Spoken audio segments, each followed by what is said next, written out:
Japanese attacked Pearl Harbor, our west coast became a potential combat zone. Living in that zone were more than 100,000 persons of Japanese ancestry, 2/3 of them American citizens, 1/3 aliens. We knew that some among them were potentially dangerous. Most were loyal, but no one knew what would happen among this concentrated population if Japanese forces should try to invade our shores. Military authorities therefore determined that all of them, citizens and aliens alike, would have to move. This picture tells how the mass migration was accomplished.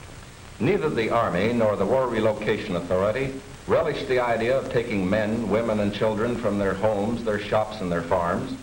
So the military and civilian agencies alike determined to do the job as a democracy should, with real consideration for the people involved. First attention was given to the problems of sabotage and espionage. Now, here at San Francisco, for example, convoys were being made up within sight of possible Axis agents. There were more Japanese in Los Angeles than in any other area. At nearby San Pedro, houses and hotels occupied almost exclusively by Japanese were within a stone's throw of a naval air base, shipyards, oil wells. Japanese fishermen had every opportunity to watch the movement of our ships. Japanese farmers were living close to vital aircraft plants. So as a first step, all Japanese were required to move from critical areas such as these. But of course, this limited evacuation was a solution to only part of the problem. The larger problem, the uncertainty of what would happen among these people in case of a Japanese invasion, still remained. That is why the commanding general of the Western Defense Command determined that all Japanese within the coastal area should move inland. Immediately, the Army began mapping evacuation areas and for a time encouraged the Japanese to leave voluntarily. But trouble for the voluntary evacuees soon threatened in their new locations. So the program was quickly put on a planned and protected basis. Thereafter, the American citizen Japanese and Japanese aliens made their plans in accordance with Army orders. Notices were posted. All persons of Japanese descent were required to register. They gathered in their own churches and schools, and the Japanese themselves cheerfully handled the enormous paperwork involved in the migration. Civilian physicians made preliminary medical examinations. Government agencies helped in 100 ways. They helped the evacuees find tenants for their farms. They helped businessmen lease, sell, or store their property. Now, this aid was financed by the government, but quick disposal of property often involved financial sacrifice for the evacuees. Now the actual migration got underway.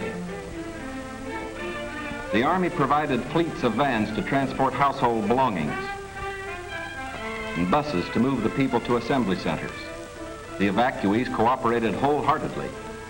The many loyal among them felt that this was a sacrifice they could make in behalf of America's war effort. In small towns as well as large, up and down the coast, the moving continued.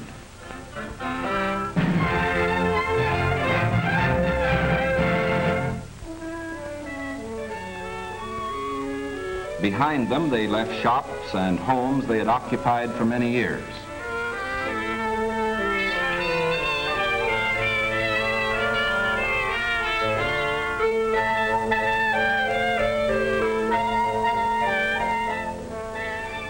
Their fishing fleets were impounded and left under guard.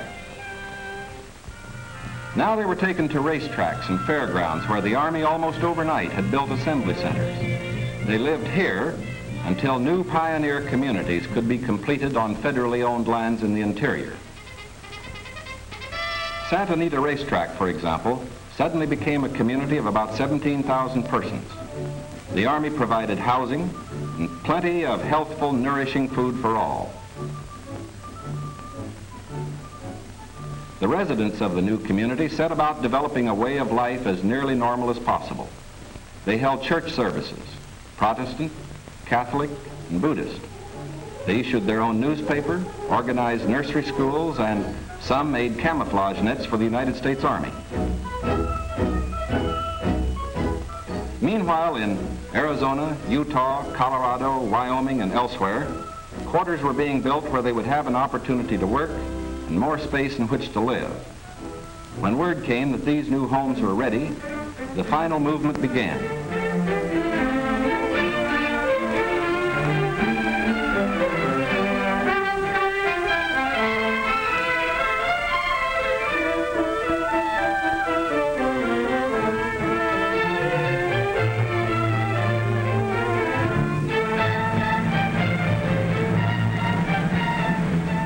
At each relocation center, evacuees were met by an advance contingent of Japanese who had arrived some days earlier and who now acted as guides.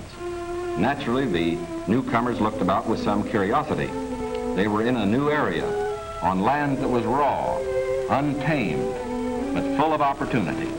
Here they would build schools, educate their children, reclaim the desert. Their own physicians took precautions to guard against epidemics.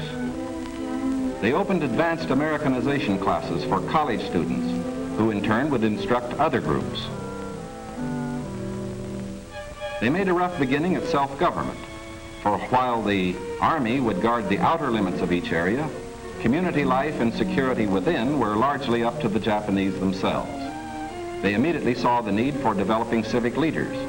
At weekly community meetings, citations were given to the block leaders who had worked most diligently. Special emphasis was put on the health and care of these American children of Japanese descent.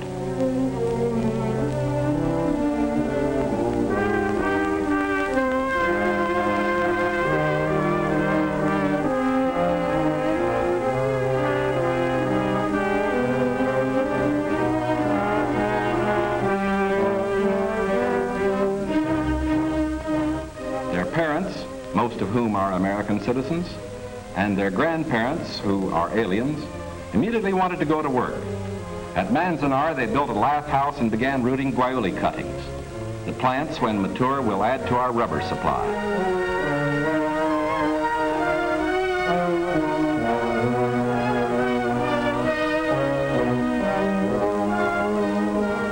At Parker, they undertook the irrigation of fertile desert lands. Meanwhile, in areas away from the coast and under appropriate safeguards, many were permitted to enter private employment, particularly to work in sugar beet fields where labor was badly needed. Now, this brief picture is actually the prologue to a story that is yet to be told. The full story will begin to unfold when the raw lands of the desert turn green, when all adult hands are at productive work on public lands or in private employment. It will be fully told only when circumstances permit the loyal American citizens once again to enjoy the freedom we in this country cherish, and when the disloyal, we hope, have left this country for good. In the meantime, we are setting a standard for the rest of the world in the treatment of people who may have loyalties to an enemy nation. We are protecting ourselves without violating the principles of Christian decency.